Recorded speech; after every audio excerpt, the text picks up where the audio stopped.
முன்னாள் முதலமைச்சர் கழக பொதுச்செயலர் மாண்புமிகு எடப்பாடி அவர்களுக்கும் நன்றி தெரிவித்து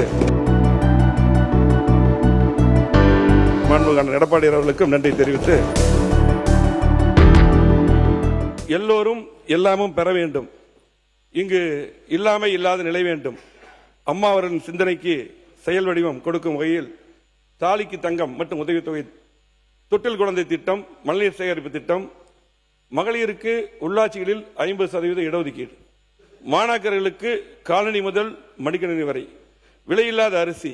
உலகமே வியக்கும் அம்மா உணவகம், வீடுகளுக்கு 100 யூனிட் மின்சாரம், விசைத்தறிக்கு 750 யூனிட் மின்சாரம், கைத்தறிக்கு 200 யூனிட் மின்சாரம், கிராமப்புற மகளிர் மேம்பட கறவை மாடு, வெள்ளாடுகள், நாட்டுக்கோழி குஞ்சுகள், தமிழகத்தின் ஜீவாதார பிரச்சனையான பொன்னிநதி காவேரி நடுவர் மன்ற தீர்ப்பு, மத்திய அரசில் வெளியீடு, முல்லை பெரியார் அணையின் நீர்மட்டம் 136 அடியிலிருந்து 142 அடியாக உயர்த்தியது என தமிழகத்தின் உரிமைகளை நிலைநாட்டியும், சாதாரண விவசாய குடும்பத்தில் பிறந்த என்னை நகராட்சி தலைவர், சட்டமன்ற உறுப்பினர், உள்ளாட்சித்துறை அமைச்சர், பல துறைகளில் அமைச்சராக, அது மட்டுமில்லாமல் கழகத்திலே ஒன்றிய கழக செயலாளர், மாவட்ட கழக செயலாளர், கழக அமைப்பு செயலாளர் என தலைமை பொறுப்புகள் வழங்கிய எங்களது குடும்ப தெய்வம், இந்தியாவின் மாதரசி, இரும்பு மங்கை,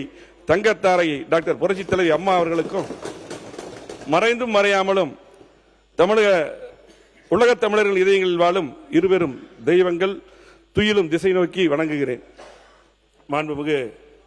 பேரவைத் தலைவர் அவர்களே, மாண்புமிகு அம்மா அவர்கள் தன் உயிரை கொடுத்து கொண்டு வந்த